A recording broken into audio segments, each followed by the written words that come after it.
أعوذ بالله من الشيطان الرجيم بسم الله الرحمن الرحيم. All praises, thanks, and adoration is due to Allah subhanahu wa ta'ala, the first without any beginning and the last without any point of termination. You're welcome to yet another interesting edition. I say interesting because I know it's going to be interesting. Sure. Edition of Deen Uncoded. My name is Jubril. Follow me, JB. That's what you called me on the show, and we are back. MashaAllah. You know how we do it on this show? Bumper to fender. Only to your company, me titi there woman, but about bumper to fender. Stop it now. That's not my name now. Come on. Alhamdulillah, I mean, I'm not alone on the show, but I like that. Thank you for watching and thank you for being part of the show. I call him my bosom brother, BB. For those of you that have been following us for over 20 years, wow. You know who I call my BB? Chukudi. I'm not Chukudi for today. So we want to think BB is Blackberry. And because I was just here to say that we have Blackberry. Blackberry. A'udhu billahi minash shaitanir rajim. Bismillahir rahmanir rahim.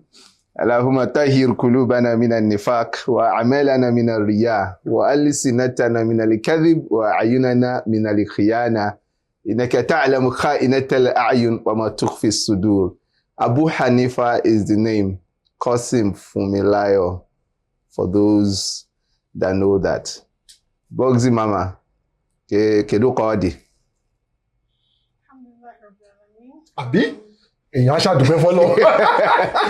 when you say Kedu Qadi is Odima. Before we go into the show today, I just want us to reflect a bit over the past episodes, especially the ones where we brought Sheikh Thaoban and Sheikh Imran Eleha. You know how they spoke about their parents and their grandparents and their great-grandparents, the history. Mélòó nu wa ló lè sọ pé mo mọ̀ tán bàbá mi. Wọ́n ṣe bẹ̀rẹ̀ ìgbésí ayé wọn tí dó ṣe dísìn. Mélòó nu wa la lè fọwọ́ sọ̀yà pé àwọn ọmọ wa mọ̀ wá. So it's an assignment. Mélòó wa gan ló mọ àwọn ọmọ wa? It's a plea. It's a plea for us to not take the show as it's a talk show. It's mashallah, interesting, entertaining, and that's it. Let's take the lessons and work with the lessons. That's the most important. Actually, Bogzi Mama, that is the sunnah of Islam. When you look at the Sahaba, when you look at the Sirah, you will see the Sahaba, some of the Prophet, they will say, Ibn Ibn Ibn. That is the sunnah of Islam. And it's something that we should not toy with. But come on. For those of us from Lagos Island, come on, we know how to, we know how to, okay, lady.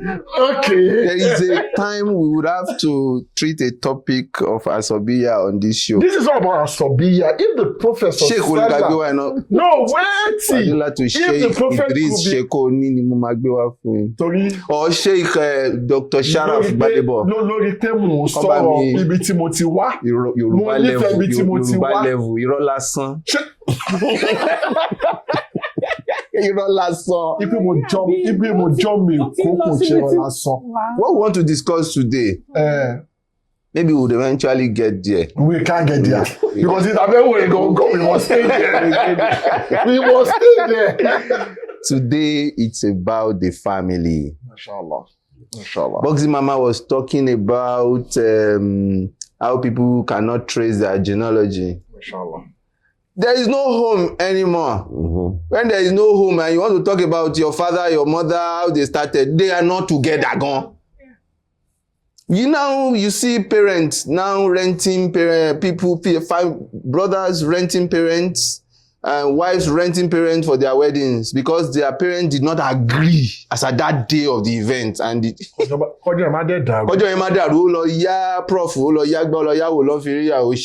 are we going to continue like this? No. That is why today we are going to be talking family, and we have in the house someone that is an household face and name for a lot of us.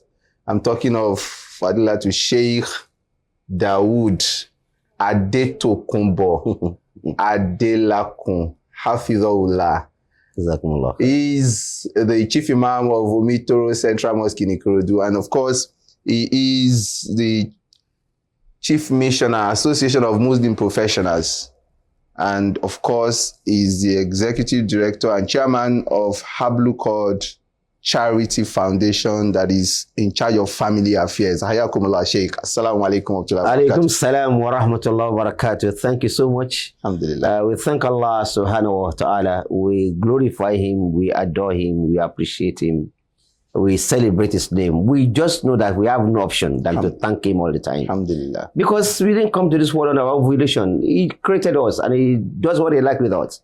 So what he wants from us is to appreciate him. So we thank him so much for creating us as human being, for guiding us to the path of Islam, to make us know what our responsibilities in this world, and the role we are supposed to play in this world as an Khalifa. And that is one of them, is to ensure that a family is firm, to ensure that those who are going to succeed us in this world to carry the words of Allah, they are all intact and they are well prepared for, and they are well nurtured, such that there will be generation over generation. That will make me to even come. I'm sorry, I'm going to start from where she started, because that is the most important thing in life. Allah that has created us, it says, جَعَلْنَاكُمْ شُعُوبًا وَقَبَائِلًا لِتَعَارَفُوا إِنَّ أَكْرَمَكُمْ. So Allah has created for male and female, and we've made into tribes and nations, and so that you know yourselves. So family ties. Tribes and nations. Come on. So tribes and nations. No, Tony, I'm a jay. But you go and because Chalotiwa, Ati, Ibo, Ati ti ọmọ Èkó, àti ti ọmọ Sàlẹ̀kó, àti tọmọ Ìdágbé Ìgànrà ìbò níbi jẹ́ níbẹ̀. Kásá máa bò wá ìṣòlẹ̀ Sheikh. Tẹ̀síwájú Sheikh. Kí má bàa dárò mọ́ yín. Gbogbo ẹ̀ náà ibi kan ló ti wá, Adam náà dùgbẹ̀ ti wá. Àbí Adam dùgbẹ̀ ti wá, Ọlọ́run mọ̀ ṣe bẹ́ẹ̀ náà ní kò jẹ́ ká jẹ́ oríṣiríṣi. But it's important that each and everyone knows its genealogy.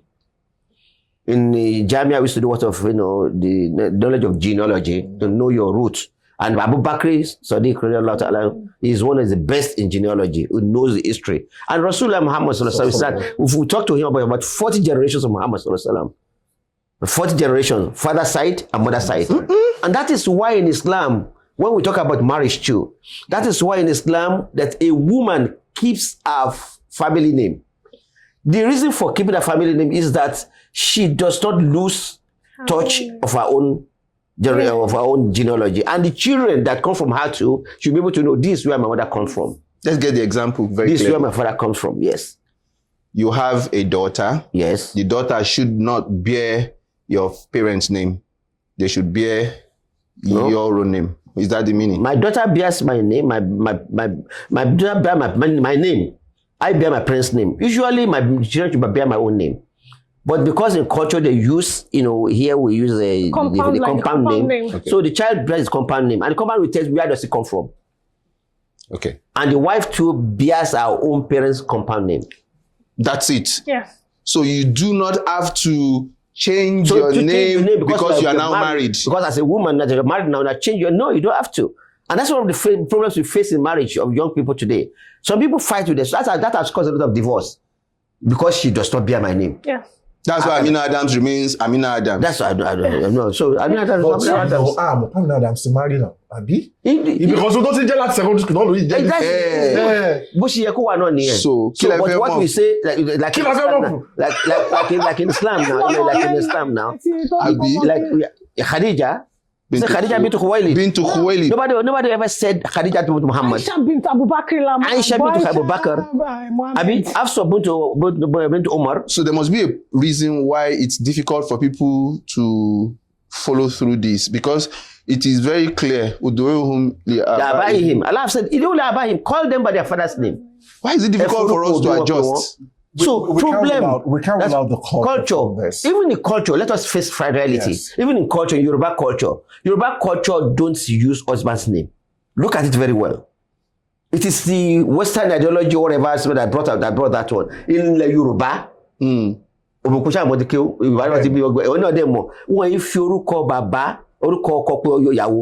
orúkọ ilé náà fi pé ìyàwó tá a fẹ́ ní ilé lágbájá ìyàwó ọmọ báyìí ìyàwó tá a fẹ́ ní báyìí ilé ló máa fi pè ìyàwó ilé ló ti fẹ́ orúkọ agbolé ló máa ń sábà fi pè ìyàwó ló ti sá wọlé náà. So ọ̀làjú ta kó wọ. So this kind visualization we say bring na cause all this kind wahala for us. Well done. It is serious. But wait, Sheikh, what about those people who say, okay, I understand the sunnah. Yes, I want to bear my father's name. I also join my husband's name. For example, I have somebody who bears Tinuke Olontoye Folam. Yes. That one is as compounded. Olontoye is our own father's name. That is our father's name. Yes, he wants to just now join the husband's name. That is permissible. That is permissible. That is when someone is. That's permissible. That is when someone is what? Political enough to want to take everything. You know, and it is good.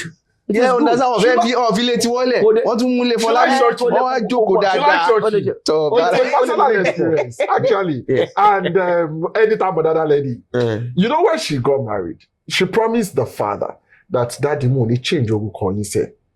Tí bá délé ọkọ mi orúkọ yín ni màá máa lò. And when she after she got married, and the father saw the name Tinuke Olontoye, and they were like, oh, jorúkọ ọkọ ẹni ó ní ara ọkọ mi gbà mí láì wọ́n ní irọ́ o báwo la ṣe fẹ́ mọ̀ kó ti lọ́kọ. Òun ló bí ta fi compound yẹn kò sí tó burú nù ẹ̀. Ó wà okay. So ẹ ká máa lò ó. Ṣẹ́rí kìíní yẹn tá a bá tètè try ká tètè revive culture yìí ó máa ń da nǹkan rú. Torí kò ń jẹ́ kí obìnrin mọ̀ wípé òun náà láti protect orúkọ bàbá tòun náà. A rò pé òun níbi tó ń gbà. Tóbìnrin ẹ̀wọ̀ ẹ̀jẹ̀ ká mẹ́sàn-án kọ̀ọ̀kan nígbà kan ẹgbẹ́ story ní Nàìjíríà náà ni Oceanic Bank. Ṣé mọ̀ pé kí ni wọ́n tẹ́lẹ̀tẹ́lẹ̀ ní Cecilia Ibru nígbà tí wàhálà ṣẹlẹ̀ tí Cecilia kí ló change orúkọ sí Ọ̀para ní àbí family name. So ọ̀gẹ̀ tó ṣe ọ̀tọ̀ Ọ̀para Ibru ló ṣe Ọ̀para ló dẹ̀ wà ń bẹ̀rẹ̀ sí. So tóbìnrin bá mọ̀ wípé orúkọ òbí òun náà wà at stake ó máa ń wà more careful ní láti bá orúkọ ọkọ jẹ́ ẹ̀tọ́ pé orúkọ ọkọ kan ni ó lè bàjẹ́ kó dẹ̀ ṣe mọ́ kó dẹ̀ kọ́. Tó bá ti kọ orúkọ yẹn ó ti parí padà sórúkọ míì àmọ́ tó orúkọ bàbá ẹ̀ báyìí wà ń bẹ̀ kódà kó kọ ọkọ orúkọ yẹn wà ń bẹ̀. So ẹ̀hún kọ́jọ yẹ ká ti. Bọ̀ àwa rí èèyàn kan tó jẹ́ pé mo lé èèyàn kan tó jẹ́ pé torí ẹ̀ ló ń ṣe kọra wọn. Ó ní pé ọkọ ló kọ torí ẹ̀ ọkọ pọ̀ ó ní pé torí pé orúkọ àwọn òun ṣe orúkọ ńlá kò fẹ́ bóun jórúkọ ilé àwọn. Abánífà in fact ó ní mo lẹ́yìn kan irú intense ó ní pé you are not proud of my family's name. Kì í ṣe kọ́rọ̀ pride of my family so ká ti mọ̀ pé ìta bá pera ní mùsùlùmí kí ni ẹ̀sìn wa sọ nípa marriage.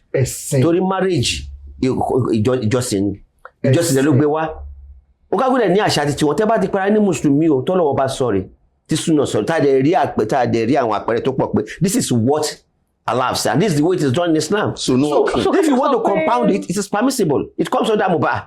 Okay. Under permissibility. Okay. But the sunnah itself is that the man or the woman bears a father's name. And that's why you remember, because before Islam came, we were on the status.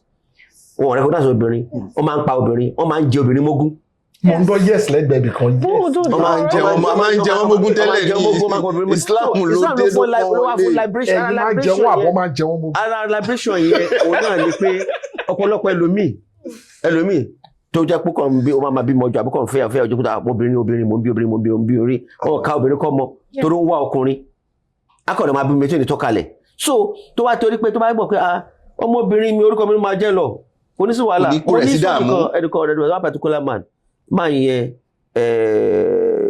kí ni máa pè náà ó máa ń ṣe ní school ló ti ń teach. Ó ló máa ń bá wọn ṣe ó máa ń work ní lab wọn. Ó máa bá wọn kó máa wá tóòdù wá gbẹ káàkiri. So wá máa mú ọmọ yẹn káàkiri tó wá ti lọ ṣe experiment ó máa mú ọmọ yẹn káàkiri ọmọbìnrin yẹn ọmọ yẹn wá dàgbà wá di medical doctor. So wà tó ọmọ yẹn wá di medical doctor ó wá change orúkọ sí orúkọ ọkọ. Wọ́n tó bàbá yẹn dẹ̀ ìyá ìdẹ̀ ti lọ láti kékeré ìyá ti kú láti kékeré ọba yẹn nìkan ló tọ́ ọmọ yẹn kò lówó kò ní ọkọ tọ́ ọmọ yẹn wá di medical doctor ó wá yọ ipa yẹn gbẹdọ̀ bàbá yẹn ṣe wọ depression nìyẹn. Wàhálà tó ń ti ṣe because of that torí orúkọ tá yí padà tó ń bọ̀ ó bàbá yẹn dẹ̀ popular pẹ̀lú orúkọ yẹn pé nǹkan tó ń jìyà fún orúkọ yẹn dẹ̀ lọ bẹ́ẹ̀. So aláti mọ̀ pé Islam gan respect orúkọ ẹbí ó dẹ̀ orúkọ ẹbí tó bá yẹ díjọ́ àlè kí á mọ̀ ní pé wọn ò ní forúkọ ọkọ pé ìyàwó o gbọ́dọ̀ sọ nípa a máa gbogbo ẹ̀ pẹ̀lú orúkọ bàbá rẹ̀ tó bí wọn. tó tẹ̀yẹ kí n gbà pé a gbọ́dọ̀ ṣe n tó yàtọ̀ sílé ni pé ìgbà tọ́lọ́run sọ pé ká máa fọkọ bàbá wọn kó ní pé eléyìí ni wà akọ́sàtò ó lélẹ̀ yìí ló ṣe déédéé jù ló so ló wà price jù ló balance jù. ẹ má bínú gbọ́ iṣẹ́ ò lè wá ń ṣe because wọ́n rí pé gbogbo ọ̀tá bọ́dọ̀ yóò kí náà ló padà kù sí o ẹ̀yin náà ní wàá jọ̀rọ̀ obìnrin ìyàwó tèmi ò ṣéǹjì orúkọ rẹ̀. abọ́ àdìfà ẹ̀ jẹ́ kọ́ my wife is bearing Aremu and I did not force her. àwọn nǹkan tójú wa ṣì ń rí díẹ̀ ní eléyìí. Okay, one of our mothers now asked me when I needed to present my wife's name at a particular gathering. I said, "This is my wife's name. Her name is Tawakalt Omowumi Aremu." And then the one said, "Ṣó sanwó orí ni sọdáwìrì ẹ pé ní àwọn ní màmá mu sọdáwìrì pé o bí Islam ṣe fẹ́ rè o ní ẹ̀yin ọmọ ọ̀sìn ṣá a máa ṣe díẹ̀díẹ̀ so díẹ̀díẹ̀ tí ẹ accelerate díẹ̀díẹ̀ ọ̀rọ̀ because ẹ̀yin náà lẹ ń gbọ́ yẹn àìmọye kádàrú náà dárúkọ ẹ bá wa accelerate process ibi of ara awareness wọn yẹn náà là ń ṣe pété bá ń tó ẹ bá tó if there is a premarital counseling kóbìnrin tó lọ sílé ọkọ àtọkùnrin àtòbí tó bá ti gbọ́ tọkùnrin àti bá ti bá gbọ́ ń bẹ̀ torí ọ̀pọ̀lọpọ̀ ohun tó ń fa tó ń da ọ̀pọ̀lọpọ̀ marriage rú àìkí ní àgbọ́yé ohun tí ẹ̀sìn gangan sọ nípa marriage ni o. That's just it. ẹ má bínú premarital counselor mélòó ọkùnrin ló ń wá. torí kéèyàn don't let us make àwọn ọ̀pọ̀lọpọ̀ tí ìmọ̀ náà ni. ọkùnrin lè bá lọ fún counseling but premarital counseling wọn á lọ. I am talking to the disease now. Sincerely, they might find out to go for counseling after marriage. But premarital can torí pé wọ́n mọ̀ pé ọwọ́ mi ò tí ì tẹ̀ nǹkan tí mò ń wá, they will go. But how many of the generation tó ń bọ̀ náà kì í lọ? Bẹ́ẹ̀ni, òbí ìyàwó ó láti fi sínú condition. When it's a part and parcel, when the imam that will solemnize them has made it a compulsory you are going thing. Back to one thing, not even the couples of. What about the imams? Ọ̀pọ̀lọpọ̀ imam lẹ́ni tó bá fẹ́ ṣe nìkan fọmọ ọjọ́ nìkan ló máa pàtí pàdé. Which is wrong. So it's really wrong. Láti bẹ̀rẹ̀ gbogbo ní ìgbà tí wọ́n ṣe kó ti wà involved pé ẹni yìí o kò tẹ̀ fẹ́ ṣe lélẹ̀ yìí àwọn ọmọ ẹ̀jẹ̀ tó fẹ́ bá wọn láti mọ̀ because tó o bá mú àwọn méjèèjì o ò lè fún wọn nímọ̀ràn tó dáa. Sheikh láti wo. So ẹ jẹ́ ká wá dálẹ̀ ká tún tò dáadáa báyìí. Ká tún tò. Ká tó dáadáa báyìí téèyàn bá fẹ́ ṣègbéyàwó. Bẹ́ẹ̀ni. Ìtẹ́ ń sọ nísìnyí wípé torí ọ̀pọ̀lọpọ̀ àìmọ̀ máa ń pè pé ẹ wá bá wa so yìgì wá bá wa so yìgì ibẹ̀ láti máa ń pàdé. Bẹ́ẹ̀ni. So wípé kí àwọn ọkọ àtìyàwó kí wọ́n ti wá máa yọjú sí àfáà tó fẹ́ so wọ́n papọ̀ kó ti máa ṣe ìdánilẹ́kọ̀ọ́ fún wọn. Bẹ́ẹ̀ni. Kó tó di ọjọ́ tí wọ́n ṣàsopọ̀. Tí ó bá tẹ̀ jẹ́ àfáà yẹn ló àfáà lè mọ́ lè jẹ́ pẹ̀lú any scholar tó nímọ̀ tó ṣe ṣùgbọ́n káwọn ọmọ yẹn tó lọ dijọ́ ìyàwó kán ti lọ fún táǹpẹ̀ ní premarital counseling pé kí náà ń lọ ṣe ń bẹ̀ kí lójúṣe ọkọ kí lójúṣe ìyàwó torí tó ń dá wàhálà jù sínú marriage ní pọ̀pọ̀lọpọ̀ ni pé oníkálukú ń gbé ẹ̀tọ́ tí ò ń ṣe tiẹ̀ sórí ara ẹ̀ nítorí kì í ṣẹ̀tọ́ mi mo fẹ́ kí ìyàwó máa ṣe fún mi nítorí kì í ṣẹ̀tọ́ ìyàwó fẹ́ máa ṣe. ìyàwó kọ́ ti bẹ̀rẹ̀ sí ní make a condition. òbí gangan pàápàá bí gangan ò mọ bábọ̀ ìdíwọ̀n ara wọn òbí gangan ò mọ ibi tẹ́tọ̀ tó ń gan mọ tó bá ti lọ sí lọ́kọ̀ tán òbí gangan ò mọ.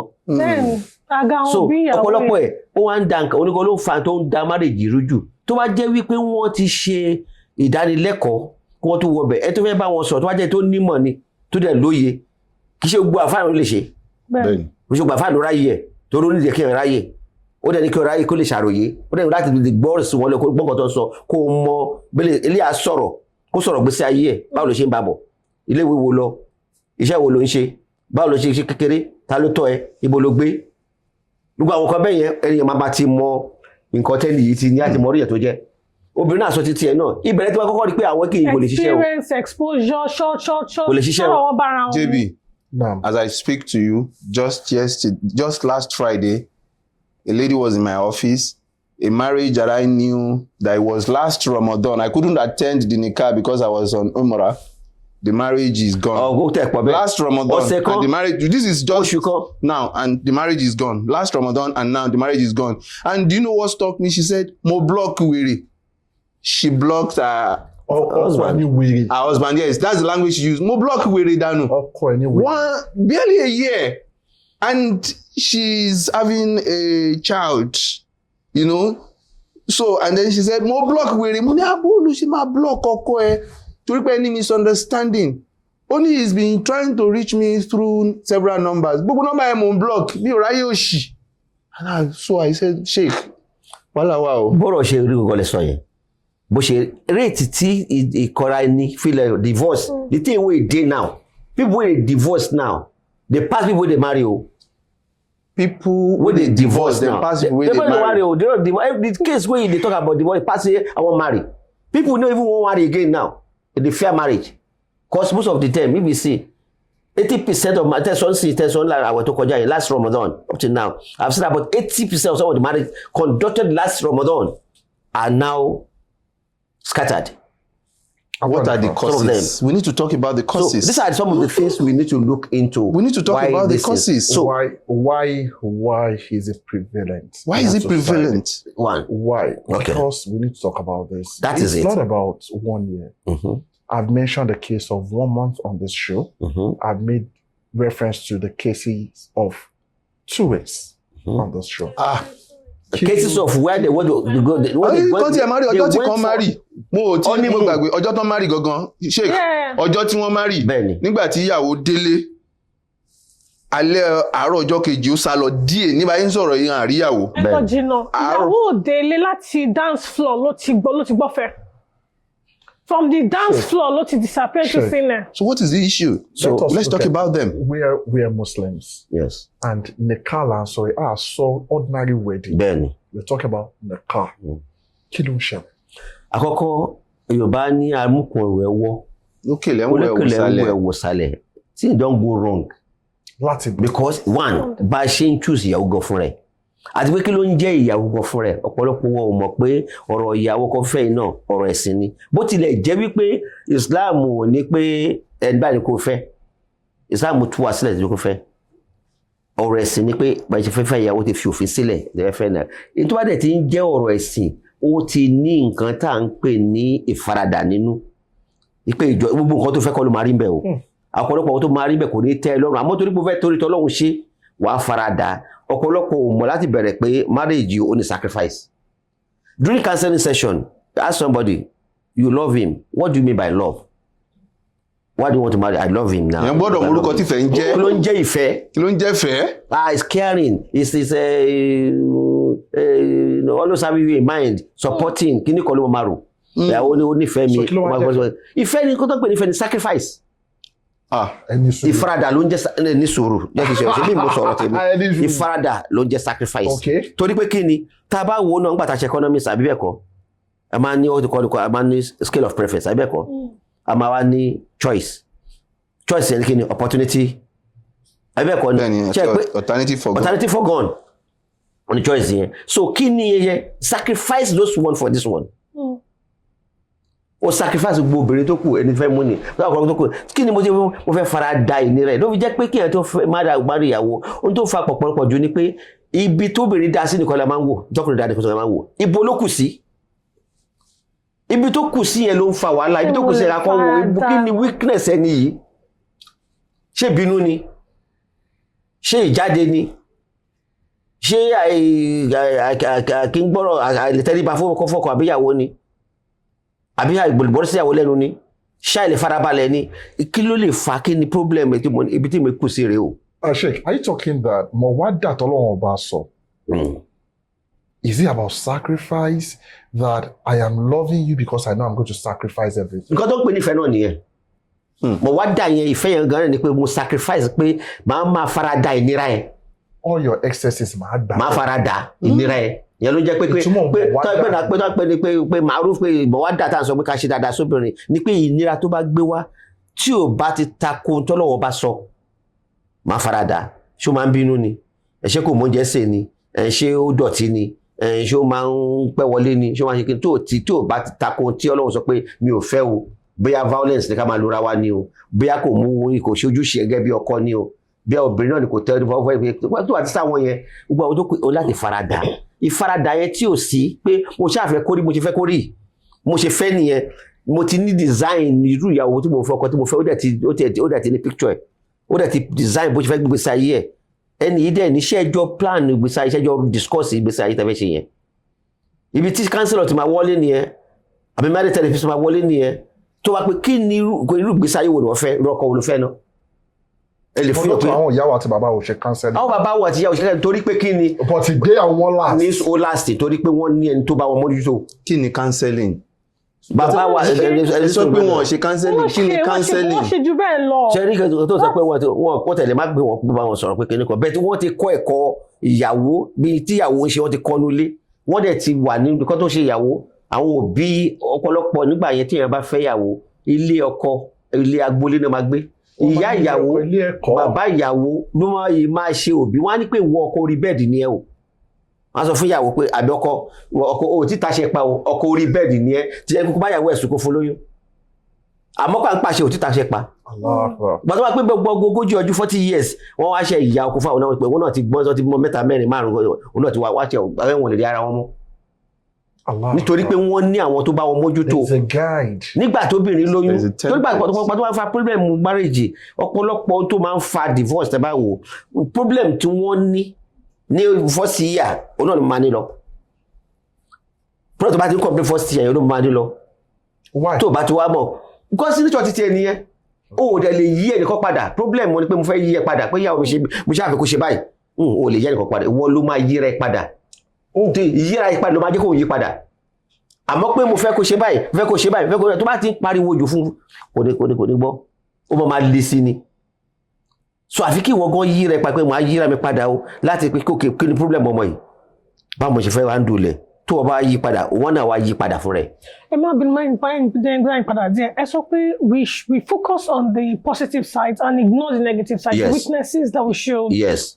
Identify and highlight from the beginning. So we want to know if we can manage each other's excesses and weaknesses. That is it. Now that said, at what point will you tell the couple and say, we're compatible? From what I've seen, these weaknesses that have been highlighted, both of you cannot do, and then you tell them to go their ways. I'll give you an example. Kí ni kò ṣẹlẹ̀ mi àbí 2000 ó ti pẹ́ǹsì mi náà fẹ́ lọ fún hajj báyẹn ni so mi ò máa kó pẹ̀lú ó yà pé ẹ lọ fún kánsẹ̀ ó ṣàdùkọ́ wá rí mi so mo ṣe bá wọn sọ̀rọ̀ mi tẹ̀lé sí bẹ́ẹ̀ náà láti bá yín ṣe nìkan bẹ́ẹ̀ pẹ̀sẹ̀ bí mo ṣe wò yín yìí ẹ wà compatible iye ọkùnrin ó ní àwọn láìkè oúnjẹ tó máa kó láìkè tó máa sún jẹ ńlẹ̀ ṣe kí ni mi ò lè sún jẹ ńlẹ̀ o ìyàwó sọ bẹ́ẹ̀ ìyàwó ti ń sọ láti bẹ̀ yẹn ó sọ many things pé òun láìkẹ́ tó máa ṣe ọkùnrin tó máa gbójẹ fún pẹ̀lú pé ọkọ mi wájẹ kí ni máa pẹ̀lú orúkọ tó máa jẹ́ kí ló ń ṣe kí kan sọ wọ́n dáwọn fi ń ṣàwàdà mo wá sọ fún wọn parí pé kí marriage yìí ò lè work o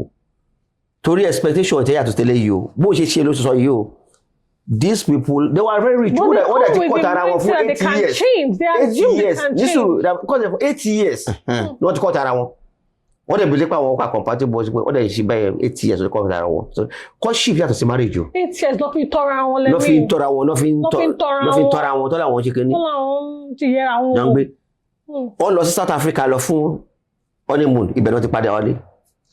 ẹ jẹ́ ká la ibẹ̀ yẹn ẹni wọ́n ti wà papọ̀ fún ọdún 8 náà ti fi ń bára wọn dọ́rẹ̀ẹ́ ṣe ṣàlàyé fún wọn ìhà Islam lórí. of course náà wọ́n máa sọ fún wọn pé nǹkan tó ti tẹ̀ ń ṣe pé ìyẹn tẹ̀ pé ìṣìlẹ̀ ń ṣe àgbèrè lẹ́yìn ṣe ọjọ́ 8 náà ti fi jọ ń bára wọn láti jáde sí yunifásitì wọ́n jọ jáde wọ́n jọ wà pọ̀ fọ́dún 8 wọ́n fi ń bára wọn dọ́rẹ̀ẹ́. bó wà nígbéyàwó wọn báyìí. honeymoon ni wọ́n lọ honeymoon ló ti dàrú. honeymoon South Africa. ló ti dàrú láti bẹ̀rẹ̀ wọ́n ti mọ̀ pàwọn honeymoon ni wọ́n ti ní kákó tó wà lórí obìnrin tí wọ́n ti join the for real.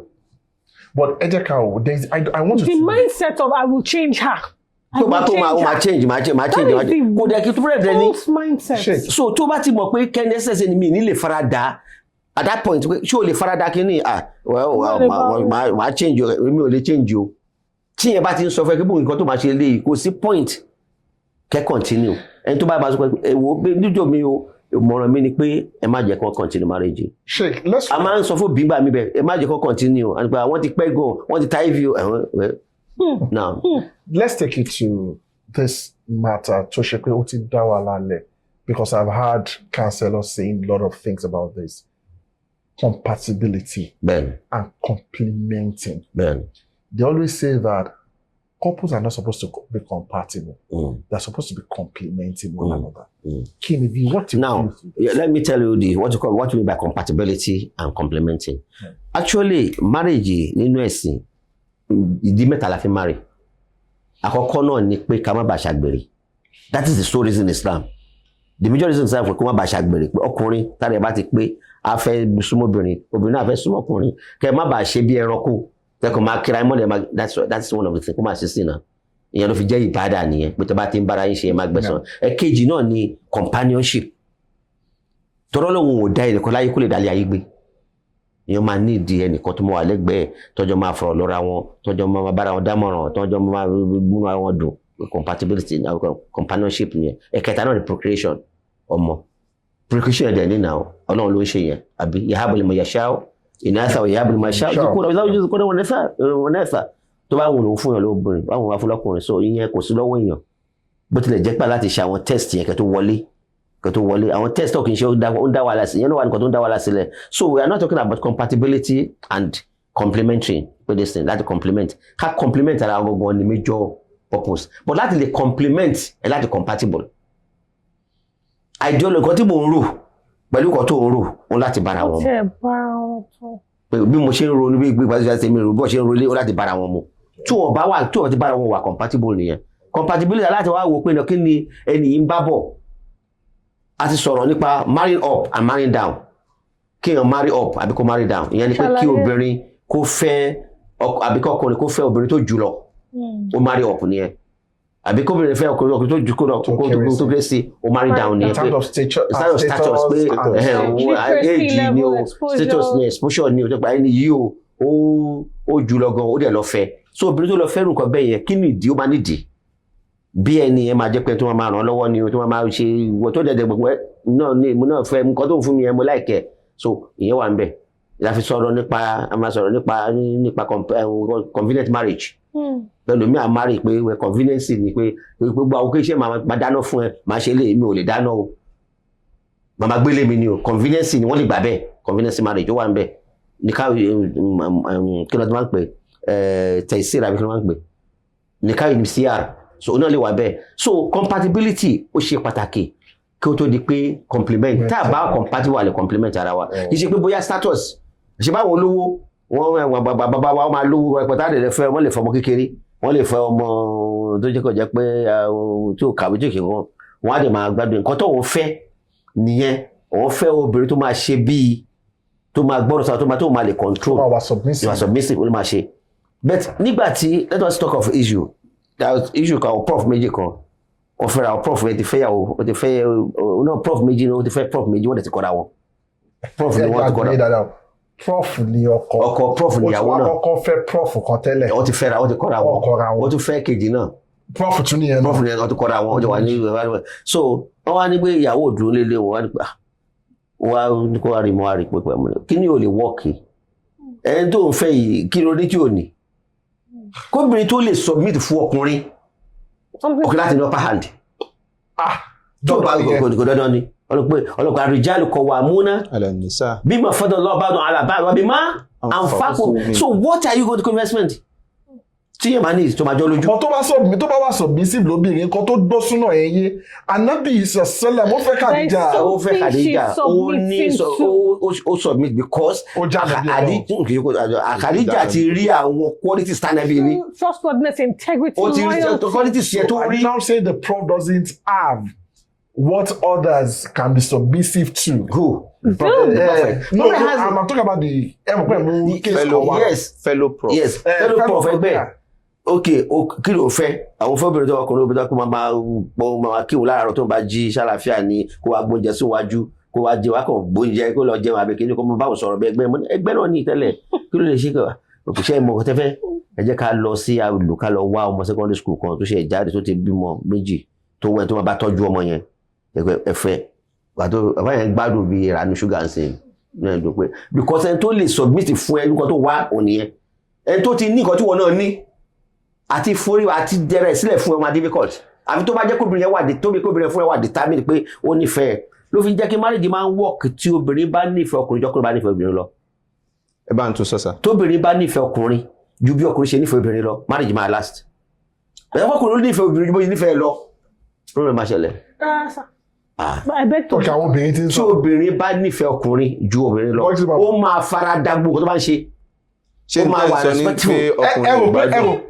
ọkùnrin gbádùn. no àbí ṣé ìfẹ́ ló ń jẹ́ kóbìnrin wà submissive. Ìfẹ́ can actually make obìnrin sometimes kó overbearing and overpossessive. Kò sí nǹkan tó ń jẹ́ ìfẹ́. Ìfẹ́ is, there's no absolute love. Love is relative. There's no absolute love. Love is relative. Even Allah that created us, Ọlọ́run tó dá wa, He does not have absolute love for us. He has a relative love for us. Tó bá yẹ pé Ọlọ́run nífẹ̀ẹ́ absolute love fún ìkòtò tó wà wọ́n náà, gbogbo alẹ́ ká wà lè jẹ́ náà. Ẹ máa dá yín padà sí. Mo ń bọ̀ lórí yẹn, mo ń bọ̀. So àmọ́ torí pé ẹni tó bá ṣe ohun tí mo fẹ́, tó ṣe tó náà bá fẹ́, Ọlọ́run ní kíni? Máa fi wà lè jẹ́. Tó bá ṣe tó fẹ́. So the same thing náà ni love. Kí obìnrin tó lè sọ cause and effect. Kóbìnrin tó lè submit fún ọkùnrin, ó láti ní kọ̀kọ́ tó jẹ́ pé náà pé nǹkan tí mo wà lára ẹ̀ rí. Tó superior tí mo ní. Kì í ṣe owó nìkan. What you spend is owó. Intellect ṣe pàtàkì. Ọpọlọ bí ọmọràn ló fún ni. Ó fún mi ní mọ̀ràn. Mo yẹ kí báyìí ṣe báyìí. Ó lè máa fún. Ó máa ná àsìkò. We are going to talk about universal love languages. Tí o bá ti ṣe application márùn-ún yìí, kò sí bó ṣe ṣe kó lè bá ṣiṣẹ́. You are going to invest your, words of affirmation. Waqulu qawlan sadida. Tá bá ti ń sọ̀rọ̀ marriage, eré àwọn afá tó máa ṣe marriage. Kò sáfà kan tó máa ṣe marriage tí ò ní káyà mẹ́ta yẹn. Tá bá dẹ̀ wáyà mẹ́ta yẹn, wọ́n máa sọ pé páyọ̀ Ọlọ́run. Bẹ̀tí tó le jù tó ṣe kí níbẹ̀ ni pé qulu qawlan sadida. Ẹ sọ̀rọ̀ tó dá marriage jùrù nìyẹn. Abuse, emotional abuse.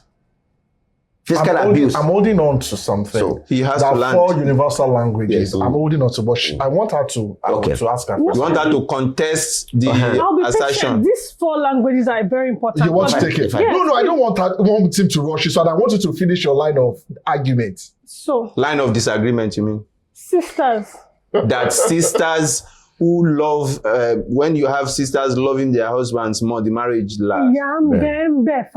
When the man loves her more, there is a higher tendency that more, because for the woman, usually. So, we see married divorce is 2 for 10 kobo. Normally, the way the woman is wired, she's wired as a loyal being, and she will submit and stay where she is. Are you speaking as an expert now?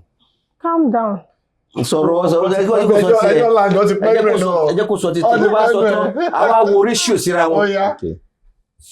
invariably, when the woman loves more, it tends to be more abusive because at a point in time. So you remember fair multiple wives, and so she's going to be suffering on several fronts because she's so much in love and she's going nowhere. Whereas if that man had loved her, even if he married 20 wives, if he mama fa Islam over 20 wives. So to land, I believe that the man loving her more is critical.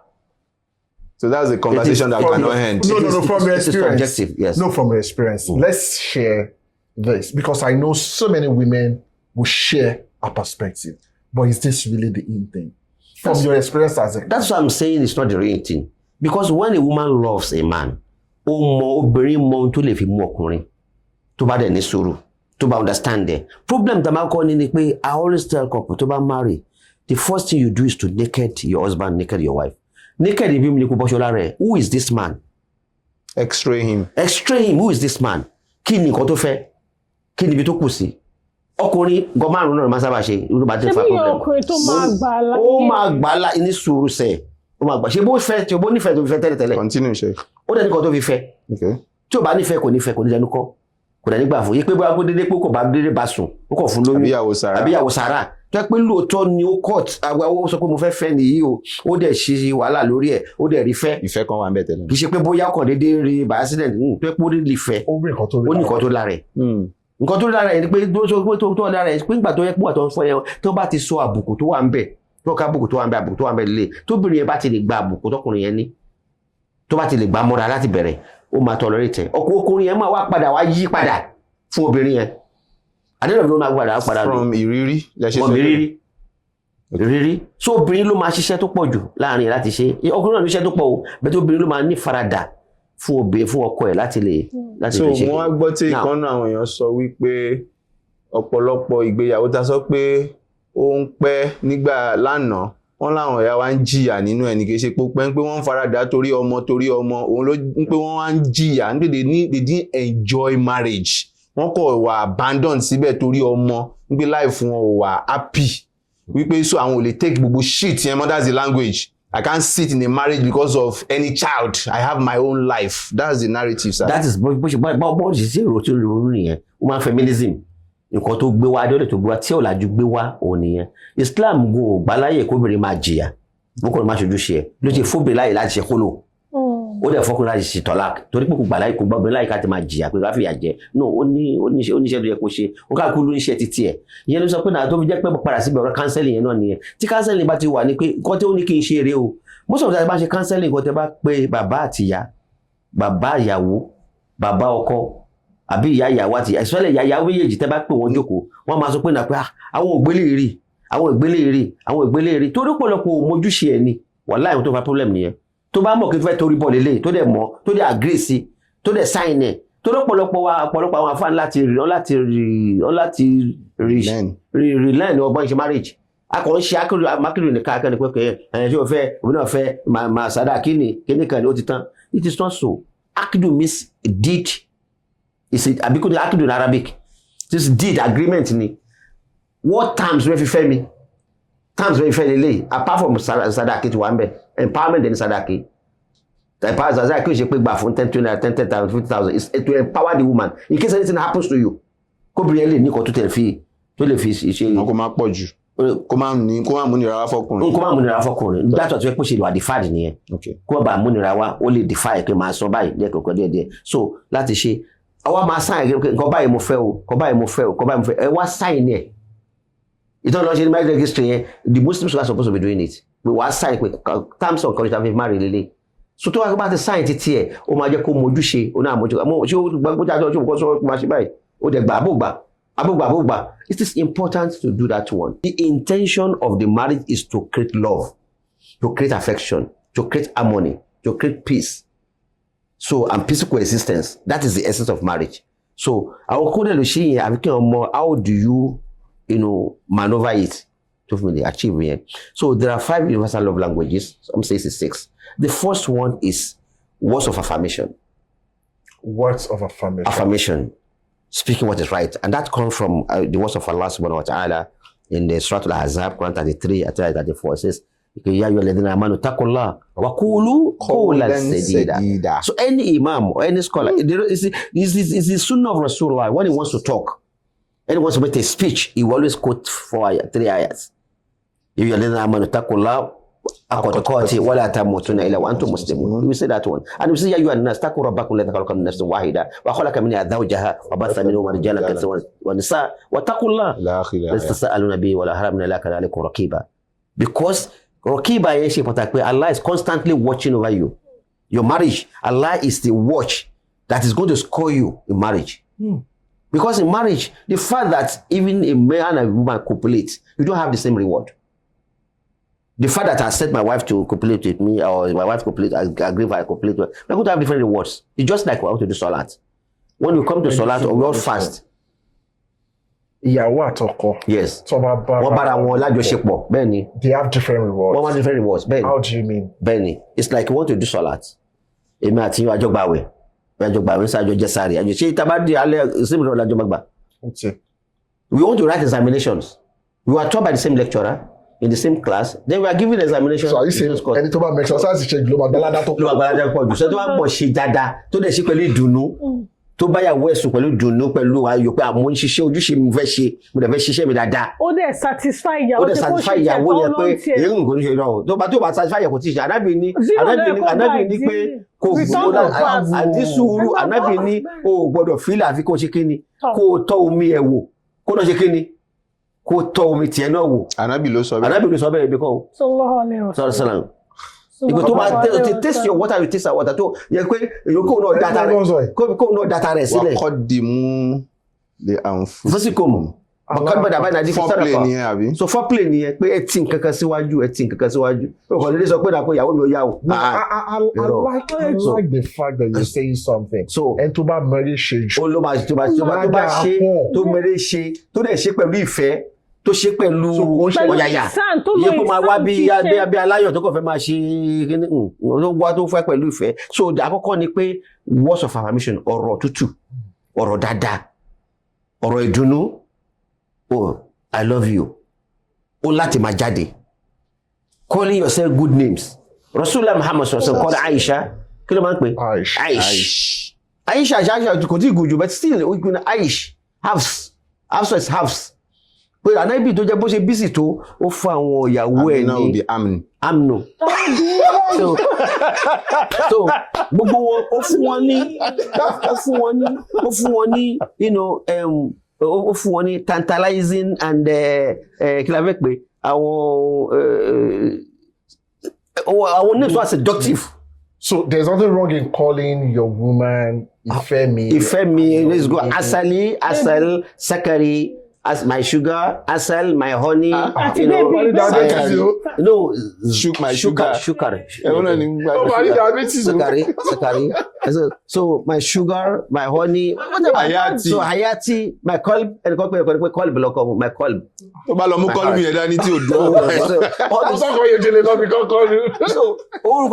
So words of affirmation. So words of affirmation. And they can send it via text. Because you don't come out. No, or whatever I saw. But me, what to work with you? Láti rọ̀lẹ́.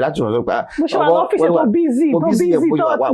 Wà ló sọ pé kí ló ṣẹlẹ̀? Mo wà ó ṣe rẹ́rìn bẹ́ẹ̀ yẹn.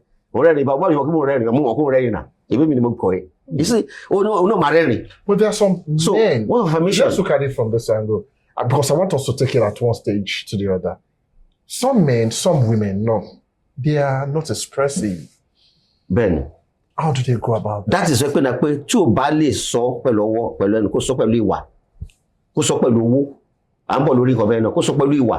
À ń bọ̀ lórí yẹn. Sẹ́rí love languages kò mean pé bóyá ìkan ló máa ṣiṣẹ́ fún gbogbo. That's why we have different languages. Èwo ló máa ṣiṣẹ́ fún ìyàwó mi. Fantastic. Èwo ló máa ṣiṣẹ́ fún ọkọ mi. So each one tẹ́ bá mọ gbogbo ẹ̀ pé ètò work fún ìyàwó mi lè. Ètò èwo ló máa ṣiṣẹ́ fún ìyàwó mi. Ẹlòmíì alert ni I love you túmọ̀ sí. So ẹlòmíì à ń bọ̀ lórí bẹ́ẹ̀ yẹn. Pé so but gbogbo yẹn.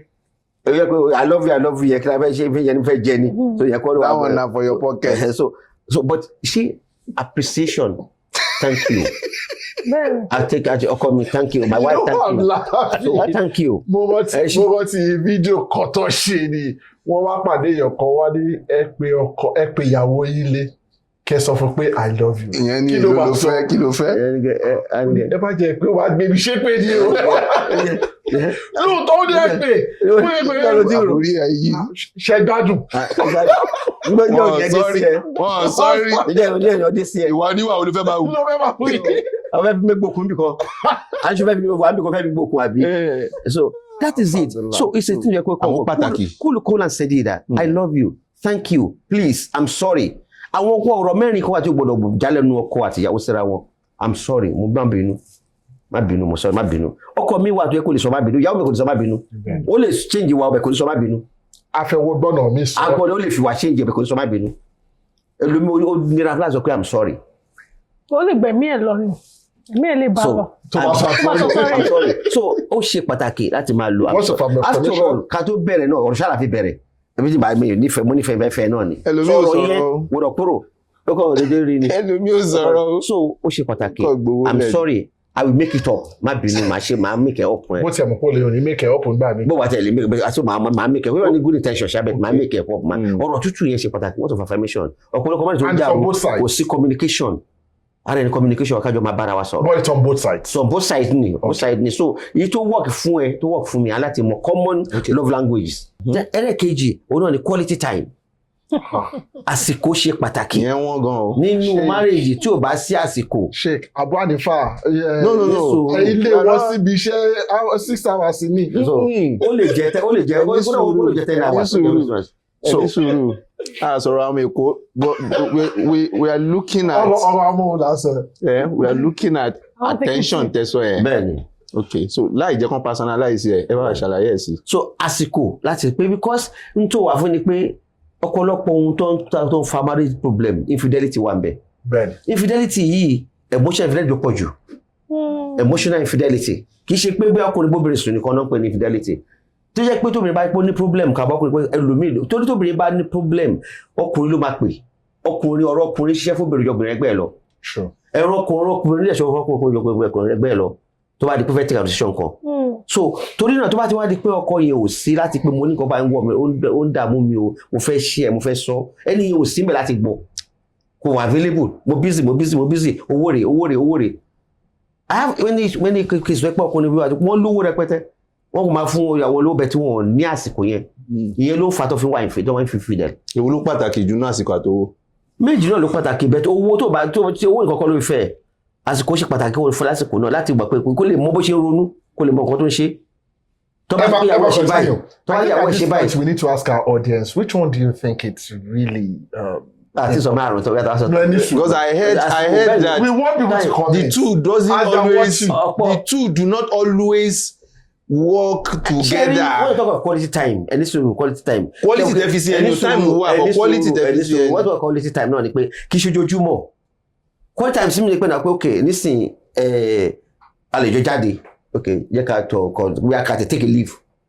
Bí a once in a while, once in 2 months ni o 3 months ni 4 months ni o jẹ́ kí mi àti ẹ̀kọ́ tẹ̀ jáde mi àti ìyàwó mi ká kọ́ tẹ̀ ká fa wọn sílẹ̀ wọ́n lọ fún kí káwọn lọ ká lọ we have to take a hotel or travel somewhere tẹ́ bá tẹ̀ travel out kájọ wá jókòó ká tẹ̀ wá tó review ọ̀rọ̀ fẹ́ wa báwo ló ṣe ń bọ̀ rẹ̀ kí ló máa ń bí ẹnu náà kan tó máa ń ṣe náà nìyẹn tó bá kó ìṣẹ̀lẹ̀ tẹ́lẹ̀ ní kò ní sí wàhálà kò ní sí kíní kan á sọ tó wà lọ́kàn ẹ̀ wọ́n náà sọ tó wà lọ́kàn ẹ̀. Quality time ni that is why tí yẹn bá ń ṣiṣẹ́ fún ní leave wọ́n máa fẹ́ leave láti lè ṣe kí láti lè mójútó family ẹ̀ so o need time fún wọn ọ̀pọ̀lọpọ̀ náà ló gba tó pọ̀ mọ́ wọn fi bàjẹ́ lé ní. leave gbà mí tó bá fọkùnrin iṣẹ́ mi ló lọ fi ṣe kò tiẹ̀ ṣe tẹ̀ mí ṣe rí family gangan stress ni office stress ni so leave yẹ gangan ó fẹ́ lò fún ẹ̀mí ara ẹ̀ gbà gangan ni leave fọkùnrin mi torí pé stress everywhere. 1 month lè dán fún ẹ àbí 1 month bí 1 week níbẹ̀ ló fún ìyàwó ẹ̀ wá yọ síra wọn jẹ́ ká tẹ̀ jọ lọ torí yẹn ló jẹ́ pé gbádùn ayé ẹ o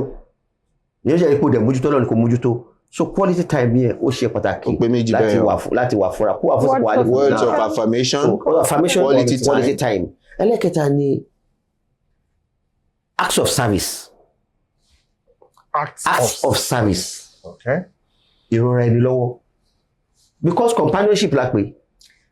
The men just left the WhatsApp group. So gbogbo nǹkan bẹ́ẹ̀ yẹn ṣe gbà tó wá free tó wà ń lé o. Did someone just say something? The brothers left the WhatsApp group. Bàtí imam sọ̀rọ̀ omi ìbàjẹ́ wa àbí kinní kan ọjà ìbá fi staff pé yẹn bá yẹ kinní kan ọmọ ń ké jẹ́ kí n bẹ gbé ọmọ yìí àbí yẹn kinní kan ọjẹ́ so anabi wa Muhammad sallallahu alaihi wasallam ó máa ń aṣáàgbọ̀ anabi Aisha pé kinní ó ní wọ́n á mẹ́lì bàtà ẹ̀ ó máa ń pọn bá wọn pọn mi ó máa ń ṣe despite kó jẹ́ kinní wọn bá wọn ṣe despite kó busy. ẹ̀ ń kọjú àwọn nǹkan wọ̀nyí sọkùnrin jù. kì í ṣe ọkùnrin nìkan ni both side. Because àwọn obìnrin kan ti ń jáde sí wọ́n sọ pé káwọn ṣiṣẹ́ ilé ìwòsàn yàn nídìí ẹ̀sìn.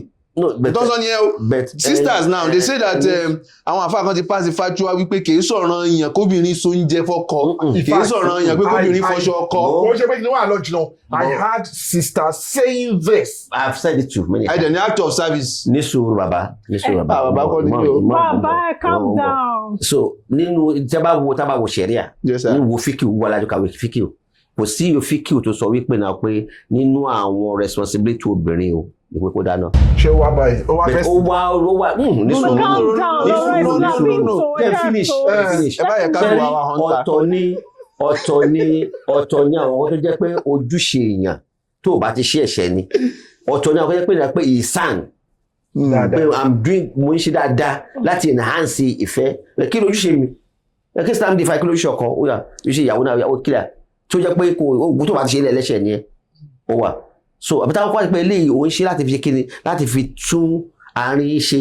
so kò ń ṣọ̀rọ̀ yàn náà. kì í ṣe ọ̀rọ̀ yàn. so kóbìnrin ìwọ àmọ́ ká ṣe ó dáa kí obìnrin máa súnjẹ fọ́kọ ẹ̀ ó dáa kóbìnrin máa yí kó dọ́tọ̀ but ẹ sọ pé àwọn yẹn máa ń wá nínú counseling ṣé ní ọ̀rọ̀ yìí ọ̀pọ̀lọpọ̀ tó wà problem wà bẹ́ẹ̀ ni pé ewu bàbá yìí o èmi láìkì ìyẹn o ṣé o lè gúnyán fún mi àìmí ò lè gúnyán o tọ́jú pé ẹni priority ẹ òfin manage. mo kàn fẹ́ béèrè very clearly ní sá. mo lè gún fún ẹ agreement ni. Sheikh mo fẹ́ gbọ́n káwọn èèyàn gbà lè mọ clearly wípé n tẹ́ ń sọ ni pé kóbìnrin ṣe oúnjẹ fún ọkọ àtàwọn ọmọ ẹ̀ nínú ilé kóbìnrin kó aṣọ àwọn ọmọ ẹ̀ sínú washing machine àti tọkọ ẹ̀ kó gbìyànjú kan fọ̀ kóbìnrin clean ilé kílé mọ́ gbogbo àwọn nǹkan wọ̀nyí ẹ̀ ń sọ pé ihsan ni kì í ṣọ̀ràn èèyàn fún ìyàwó láti ṣe. ihsan ni nínú ṣẹ̀ríà o ihsan ni ihsan ni. so but kọkùnrin bọ́ wọn kó daṣọ sí wọn lọ́rùn kó dáàbò bò wọn wájib nìyẹn. wájib ni kọkùnrin make ara ẹni pé kọkùnrin ọkùnrin tí mo ká máa jẹun lé náà kó make provisions bá ṣe máa jẹun. nínú dọ̀tí. ẹgbẹ́ mi sè aláti máa gé kó make provisions. no ṣe kó make provisions fún. ẹ má bá àwọn èèyàn jẹ. bá wọn èmi ò bá yàn jẹ èmi ò bá yàn jẹ èmi ò bá yàn jẹ we are only being realistic. mo lọ ṣiṣẹ́ ẹni calm down. maybe you should calm down. àwọn ìyàwó àdẹ́gbẹ́ ọ̀ṣọ́ ṣàdánù àbí wọ́n dánú fàdọ̀ bíi. abẹ́ ibi tẹ́ lọ kó sí wọn ò fẹ́ kan ṣe tẹ́lẹ̀ ẹ̀tún wọn lọ kó sábẹ́ ihsan. wọ́n dárífà wọ́n máa sọ pé option ti wà nìyẹn it's our option. ok ṣáwọn lọ́ máa sanwó àwọn tó máa ṣe àwọn iṣẹ́ yẹn. tí ọkùnrin bá sọ pé nísìnyí pé báyìí àwa la máa tún sàn. bẹ́ẹ̀ ti make provisions. ẹ̀tọ́ wa nìyẹn. tọ́kùnrin bá ti make provisions tọ́kùnrin bá make provisions pé máa jẹ kíní kan bó lọ rà á ní o bó pèsè ní o ó ti fún lówó ẹ̀. kó ń jẹ délẹ̀. gbogbo tó máa fi jẹ yẹn ọkùnrin máa provide bó ṣe máa délẹ̀ ẹ̀ sìn if you do it. kí wàá ní tafsiru walahunna mithlu alladhi alayhinna bil ma'ruf walirrijali alayhinna daraja. daraja yìí nígbà tó bá fi di pọ̀ ọ̀rọ̀ tọ́lákù nìyẹn ọ̀rọ̀ tọ́lákù ló bá wà ipò ní daraja lórí títí ẹ̀ lóòótọ́ òun náà ní ọjọ́ ní ìsọ̀bẹ̀ òun ní right láti gbà padà òun ní daraja títí ẹ̀ ju títí obìnrin lọ. walahunna mithlu alladhi alayhinna bil ma'ruf. níbi dáadáa ó ní bẹ̀tọ̀kùnrin ní àti ojúṣe láti ṣe dáadáa fún ìyàwó jùlọ so ó clear láàrin yẹn. So what you are trying to say ni pé kì í pé obìnrin ò ní kí obìnrin lórí ṣètò láti ṣe ọkùnrin facilitate àwọn ọkọ ẹ̀ kóbìnrin àìṣọ́ pé olùkọ́ rọ́ọ̀ì ọkọ olùkọ́ mọ̀ṣọ́wọ́ la ọ̀rá ṣe gbogbo nǹkan tó gbé ọkùnrin fi sílẹ̀ nílé ilé yẹn ojúṣe obìnrin láti manage ẹ̀ ọkùnrin ló ní house obìnrin ló ní home ọkùnrin ló ní kọ́lé bẹ̀tẹ̀ manage management ilé yẹn owó obìnrin yẹn ló máa manage ẹ̀ so whatever you try to push them mo fẹ́ jẹun o mo fẹ́ jẹyàn o mo fẹ́ jẹ kíní kan tó o máa lọ gbá tó máa bẹ́ẹ̀ gun ní o ó máa lọ rà á ní o kì í ṣàtìríyàn. ẹjọ pẹ̀lú ohun tẹ́ sọ kí ni responsibility ẹ ṣeun. mo ń bọ̀ lórí ẹ̀ iṣẹ́ obìnrin. àti kó látọ̀ service acts of service so ká ràn lọ́wọ́ kíyàwó náà ràn kọ́ lọ́wọ́ nísìnyí ọkọ mi nísìnyí ó ṣe project kan o ó ń ṣe kíní kan mo lọ bá mójútó àmọ́ tó ẹni kíní kan lọ bá mójútó gbàtọ́ kọ́lé mú ara ẹ̀ náà ni. ìyàwó mi tí mo fẹ́ site engineer no now èyí tá a ran gan kò ṣe. that is no it's not even a concept ní sùúrù my wife should live a soft life because they are soft. nínú ẹ̀ ní pé náà pé kẹ ọba dáàdi ń ṣe ara ẹ̀ ò yá bí ó dẹ̀ ní ìdíkíà abẹ́òkà dáàdi kí ló ṣe dáàdi jẹ́ kí n lọ bá ẹ wo dáàdi jẹ́ kí n lọ bá ẹ ṣe because ṣojúṣe ẹ̀ láti tọ́jú bá bẹ́ẹ̀. àwọn ojúṣe ẹ̀ láti ẹ̀ bẹ́ẹ̀ àwọn olójúṣe ẹ̀ gbọ́dọ̀ tọ́lọ́ òbí léèrè. ojúṣe ẹ̀ tọ́lọ́ òbí léèrè and they are basically 5 or 6. lórí actor service a gbọ́dọ̀ yanjú àwọn ojúṣe yẹn ká tó bọ́ sí kẹrin. nínú ojúṣe tọ́lọ́ fún obìnrin ẹgbẹ́ tí mọ̀ pé àkọ́kọ́ ni pé ó gbà kọ́kọ́ lórí ẹ̀kejì kó gbọ́ pé òun máa tẹ̀lé àṣẹ láti tó bá jẹ́ pé màá rò àṣẹ mi ni pé kó dáná fún mi. mo pa láṣẹ ni. mo pa láṣẹ kó dáná fún mi. àtọ́ olùkó dáná fún ẹ o make provision dalẹ̀ mo fẹ́ kó máa dáná fún mi àtijọ́ discuss tábà àtijọ́ discuss ó ti di part of the contract.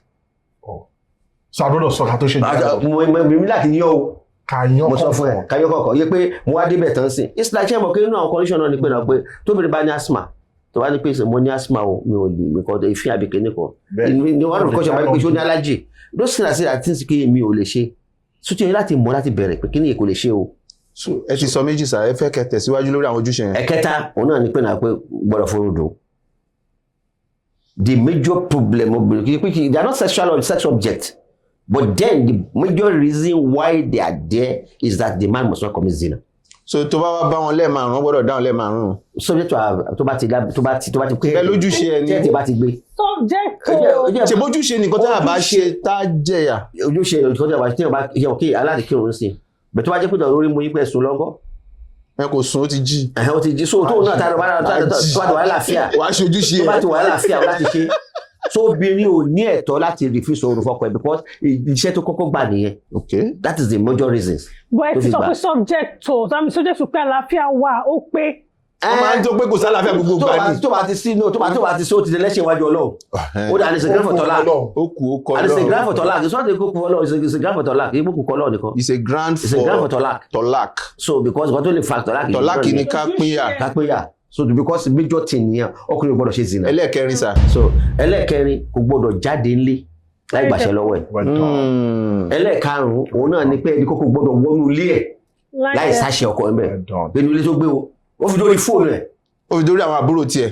àwọn ẹ̀gbọ́n ìyá rẹ̀ bàbá rẹ̀. o tó bá fẹ́ wá máa pè wọ́n sọ fún ẹ because wọ́n ló nílé bàbá mi ń bọ̀ o wọ́n fẹ́ wá kí wa o àmọ́ fẹ́ wá kí wa. àwọn ọ̀rẹ́ rẹ̀ gbogbo wọn tó wá fẹ́ wá kí tó pé o dẹ̀ ní 50 láti owó sì tó ń gbà yẹn kọ́ wọn lè wá kó wá rí kúrì náà wọn lè wá kó má tọ́jú wọn. so you must know pé àwọn ojúṣe lẹ kàkàlẹ̀ gbogbo yòókù ìsàn àwọn yòókù yẹn ìsàn so dáadáa ni so àwọn basic yẹn pé jẹ́ tó lórí fóònù tí wọ́n kì í kọ́ tí bá wà lórí fóònù yìí o tọkọ mi bá rí ó lè fa wàhálà ó rí pé ó ti torí nílẹ̀ ló ti gbé fóònù yẹn wọ̀ yẹn la fi máa ń kìlọ̀ fáwọn obìnrin pé you have to be mindful of what is in your phone. ṣé wọ́n ń sọ̀rọ̀ nípa right. and then you have to be mindful of pé àwọn tẹ̀ ń bá rìn mo ti rí marriage jẹ́ pé ó dàrú njọ́ kanjọ́ kejì tán ṣe marriage yẹn dàrú wọ́n pè ọkùnrin kan ń pè obìnrin yẹn ó ń pè ó dẹ̀ ti marry ó ń pè yẹn bá gbé kọ́ọ̀lù wá lè gbé ẹ pẹ̀lẹ́ Rónkẹ́ ẹ ti dìyàwó ṣe bá jẹ́ kó wà lóúnjẹ kọ́kọ́ gbọ́dún nǹkan bẹ́ẹ̀ yẹn. So that's why when a woman marries ọ̀nà ọ̀dẹ̀ tàbá kan sọ gbogbo àwọn tó jẹ́ pé àwọn kò sí bestie kí ni kò ní bestie mi òyìn ò sí mọ́ gbogbo yẹn you must block them gbogbo àwọn I can't do with my friend ex ma kìíní kan ni bestie mi all those ones are those ones a man dúró lórí pé tí ìbá fẹ́ kó bẹ́ẹ̀ ní ìṣọ́ rẹ̀ ò lè bá ṣọ́ rẹ̀ right ọkọ ni ẹni tó bá rẹ̀ mi fẹ́. ẹlẹ́kẹrin o ní gift ká máa fúnra wọn ní ìgbò. love language yẹn náà. love language I don't have the gift now. One of the greatest love languages is gift. It's sunnah. So to give gift, it's pé kíyàwó máa fọkàn gift kọ́kọ́ náà máa fún ìyàwó gift. Gbogbo àwọn máa fún àwọn gift ó ṣe pàtàkì. Kí mi ra mọ́tò fún ìyàwó mi kí ìyàwó mi ra boxers fún mi. Kò sí wàhálà. Ìgbà tó ń gbà rẹ̀ ká ló kára fún ẹ yẹn. Kó ra boxer fún ẹ so agbára ẹ̀ nìyẹn. So gift ṣe pàtàkì. Ẹ bá òyà bá ẹ̀ You better stop. You better stop. You better stop. So ìgbà ló máa dówó owó yín owó tiwa ni owó tèmi owó mi ni. Ṣé bẹ́ẹ̀ náà kọ́ ní ṣẹlẹ̀? Bẹ́ẹ̀ náà ni àjíyàn. Àbí nínú àwọn common rights tàbá fẹ́ nínú àwọn council pé that's 5 common rights tọkọ àti ìyàwó ní wọn ẹni kò jẹ́ nìkan lọ́nú ẹ̀. Òun náà àkọ́kọ́ ni sex kábàárà wa sọ ẹni kò jẹ́ nìkan lọ. Ẹni tó bá ti wù ló máa pè é pé ọkọ ò pè mí o kìíní kan tó bá ti wù ẹ́ lọ pọ́kọ ẹ̀ náà. Tó bá dẹ̀ wọ́kọ̀ náà pé ìyàwó sí pé ẹnìkan gbọ́dọ̀ pẹ́ nìkan ìyàwó ìkọ́ right. But ìyàtọ̀ tó wà ń bẹ̀ ni pé tí mi màbà fi tẹ bá ṣàlàyé fún wa o tí ìyàwó bá pọkọ tọkọ ní no àwọn màláíkà ò ṣe pé tí ọkọ bá pé ìyàwó tí ìyàwó ní no àwọn màláíkà ó máa rọ̀jò ìpele lórí. Nítorí pé bọ́lọ̀ ń ṣe dá owó dá wáyà ọkùnrin àtòbẹ̀ yàtọ̀ obìnrin máa ń tètè ara ẹ̀ tètè tó bá tètè gbọ́kọ̀ kúrò ń bẹ̀ tọkùnrin bá. àwọn obìnrin ìsìn àbí tànà. Àti kò sóbì kò bá tó bá dọkùn agbọ́kọ̀ kúrò ń bẹ̀. Ṣé yàtọ̀ wà láàrin wọn? Yàtọ̀ wà ló láàrin àwọn obìnrin tànà. àwọn tó ń sún mẹ́ranko. No. Àwọn obìnrin ìsìn tó ń sún mẹ́ranko tí sex toy ti tọ́nà jà. Àwọn tànà náà ṣe wẹ̀. Kò sí gbogbo yẹn kọ́ ní issue. Ọlọ́run tó ti jẹ́ kọ́ yàtọ̀ sí àwọn tànà. Ọlọ́run mọ̀ pé that is why gbogbo àwọn kìnìún náà sọ pé you cancel no man discuss kìnìún. Wàhálà tí bá discuss ẹ̀ kò ní problem. Tí yẹn bá discuss kò discuss cancel kò ní sí problem. A ti sọ mẹ́rin. A ti mọ̀ pé. Words of gift ẹlẹ́kẹrin. So ká gé affirmation. So ẹlẹ́karùn-ún náà ni physical touch. Physical touch. Ìpínlẹ̀ pé physical touch pé regular kájọ máa fọ́ ọkàn rẹ̀ pé physical touch ó ṣe pé sex nìkan. Some of the time kò lè wá ń sìn ẹ fẹ́ máa wo television kò lè wá gbọ́ ọ lé lẹ́sẹ̀ òun náà gbọ́ ọ lé lẹ́sẹ̀. Ẹgbẹ́ lè máa tẹ́ fún ìkẹjọ wà wípé just must always have contact. Ó wà ní kitchen ó sún oúnjẹ lọ́wọ́ bá massage ọ̀rọ̀ kó lọ bá ṣeré kó lọ kiss láti kiss àkíní kan ó lè wọ́n kó everything it is part of physical touch nìyẹn kájọ wẹ̀pọ̀ kájọ máa ṣeré gbé lè ṣe pàtàkì. Ẹ sọ pé gbogbo àwọn love languages yìí kò ń ṣe pé gbogbo ẹ̀ ní máa apply. Àwọn kan wà tó wúlò fẹ́ nìkan pé ìyàwó tèmi tó like ní gift yẹn nìkan ní títí ẹ̀ tó bá lára mu. love language títí ẹ̀ nìyẹn. Ìyàwó báyìí láti tẹ́ máa jẹ. Wọ́n lẹ́nu omi tẹ́ pé kọ̀ọ̀kan ó like nǹkan particular tí bó lè jẹ́ bọ́ọ̀lì ní ó lè jẹ́ kí tẹ́ bá ti ra bọ́ọ̀lì yẹn fún báyìí kò sí oyún tọkùnrin máa ń lọ wàhálà ó máa bẹ tíyàwó bá ti bẹ̀rẹ̀ bọ́ọ̀lì fún bọ́ọ̀lì. no tíyàwó bá ra bọ́ọ̀lì fọ́kọ. tó bá ti ra fún báyìí ibi yóò bí ti lọ. ó ní túmọ̀ tó bá ra bọ́ọ̀lì fọ́kọ. bọ́ọ̀lì is a love communication line. yes serious love communication line. wá ti ra bọ́ọ̀lì fún báyìí inú ẹ̀ máa dùn ní wá ti ra bọ́ọ̀lì inú ẹ̀ máa dùn ní. so obìnrin náà dẹ̀ ni pé tó wá ti ra bọ́ọ̀lì fún ìyàwó ẹ̀ inú ẹ̀ máa dùn ní. àwa fi juice sẹ́gbẹ̀ẹ́ tó jẹ́ tiger nut lẹ́gbẹ̀ẹ́. sẹ́lẹ̀ bọ́ọ̀lì fún báyìí inú ẹ̀ ti dùn nìyẹn. so oníkàkú ló nìkan tó jẹ́ kó láìkì tó bá ti ra nǹkan fún báyìí. tó bá ti ra nǹkan fún báyìí. nítorí láìkì jù ní owó. ó ti mọ̀ so of course obìnrin máa láìkì obìnrin máa láìkì owó. tí wọ́n lè yọ yẹn kó nu love language. wọ́n lè yọ kúrò. obìnrin mùsùlùmí kó páyà Allah. lẹ́yìn owó. ṣé wọ́n fẹ́ torí Ọlọ́run nìkan kó nífẹ̀ẹ́ owó. inú yóò tó jẹ́ torí Ọlọ́run fẹ́ bèrè nìkan wà torí Ọlọ́run fẹ́ bèrè nìkan torí ìfẹ́ wà ń bẹ̀ torí tó ayé pọ̀ torí Ọlọ́run ni ayé lè fẹ́ tó bá wẹ́wẹ́ níbo lè fẹ́ Ọlọ́run fáńkì máa tọ́ ọba lakum Ọlọ́run ò sọ pé kò kọ̀ fẹ́ máa tọ́ ọba lakum ó ti sọ àwọn tó bá wù ẹni so tó bá jẹ́ pé torí Ọlọ́run lọ́dọ̀ at all cost ni dẹ̀rù máa dàbí ìrun ni ò ní church gbọ́dá tó lágbára. àfáà tó bá fẹ́ yàwó tó wá ń sọ wípé wọ́n ń bá wá ìyàwó kìíní ìyàwó kejì kẹta ó níyàwó tó ṣe kíní kan rùmúrùmú lòun wá kíní kan ṣé kìí ṣe pé ń tayọ àlà ṣe bí. ó tayọ àlà because nǹkan tó lè máa mú ṣìṣì náà nìyẹn. tó máa múnú ẹ̀dùn. tó lè máa múnú ẹ̀dùn kọ́ra níbi ní kò obìnrin tó dáa ní kò obìnrin tẹ́ bá wo ojú ẹ̀ tó múni yín dùn tẹ́ bá ti wò ó tó múni tó lè gbọ́rọ̀ sí lẹ́nu so obìnrin tó lè gbọ́rọ̀ sí mi tó lè múni mi dùn tó bá jẹ́ tó bá respect tó fẹ́ tọkùnrin bá respect tó fẹ́ kò sí tó lè ná fún tó respect ẹ̀ tẹ́ bá fún tó respect ẹ̀ wọ́n máa ṣàwọn sí ni. sísítà náà tó fẹ́ marry ìgbà tán fún láǹfà kí náà ó ló kúrú wọ́n fún láǹfà kan ó ló ga wọ́n lóun fẹ́ 6 pack sísítà tí sì ló jẹ́ sóun náà tọ́bà lòun náà wá. òun náà wà tó tọ́bà fún so tó bá dẹ̀ tí rí kò tí rí náà ni ó farada ìjọ tó bá tó rí náà ló tó rí. tí ó bá dẹ́ gidi náà kò ní. àwọn àmọ́ kó lòun rí kan tó Ọlọ́run sọ pé òun ò ṣe ìwọ ló rí kan tó wù ẹ́ Ọlọ́run tó kọ́kùnrin tó pọ̀ sílẹ̀ ó dẹ̀ kó ìwọ ló rí tó wù ẹ́ nù tọ́lọ̀ kó sílẹ̀ tó yín ó ṣe gbégbé yìí fún ọ̀tọ̀ Is that not prioritizing material things over what Allah? No, Allah ti sọ pé ká ṣe nítorí pé ká má bàa ṣe àgbèrè but at the same time Ọlọ́run tó fún wa ní condition marriage ṣe pé Ọlọ́run ò dá sọ̀rọ̀ kan bẹ̀ ó fà nǹkan ṣe mọ̀ bá Ànábì ló dá sí Ànábì ò dá sí ṣé dúdú ni àbí pupa ni àbóga ni àbókúrú ni àbótírín ni àbósanra ni àbólèjì Ànábì ò dá sí tó bá wù ẹ́ choice condition ti Islam ti dùn án lẹ̀. Sheikh, let's come back to the children of today. Sorry, to the youth of today. Ojobi, we've been able to entertain, inform, and educate on the show today. But Ben. Láàrin àwọn ọ̀dọ́ lẹ́ni, you see couples 3 months, 1 month, 2 weeks. Ben. How do you think they can get it right? Because you said something, you said 80% of the car you did within 1 year. Ben. What's the fully laggy? Ben. What do you think is the way out now for youth of today? Now today, àkọ́kọ́ náà ni pé we go back to where we started. Òun náà ni pé òbí kọ́kọ́ ló ṣe láti ṣe. Àwọn òbí gan lè ní òbí gbogbo ní time láti tọ́mọ.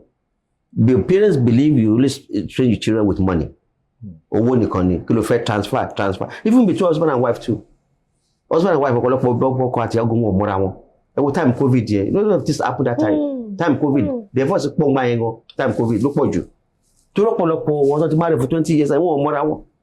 That was a for 13 years wọ́n ti marry pé kí ló ṣẹlẹ̀? Wọ́n dẹ̀ dàgbẹ̀rú kan. Then first week àbá lè ṣe lè wá ń bí.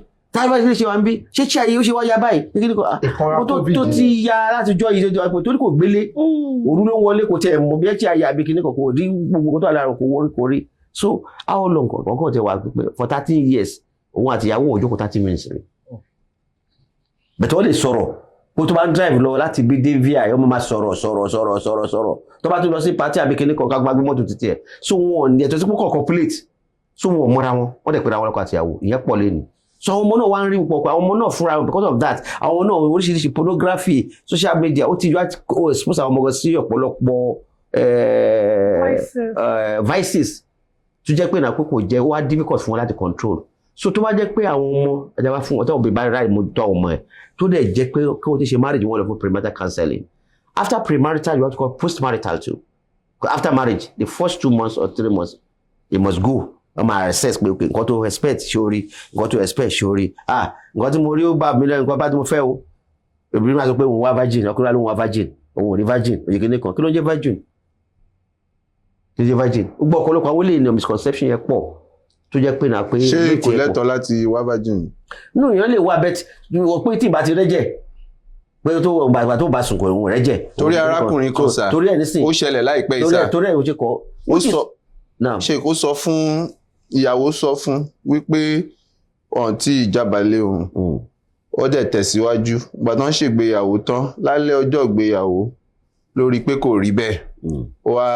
Ìjà wá bẹ̀rẹ̀ lẹ́yìn bí oṣù mélòó kan tí wọ́n jẹun sọ̀rọ̀ sí òkè ló wá sọ wípé báyìí kàṣà báyìí káwọ́. Kí obìnrin yẹn?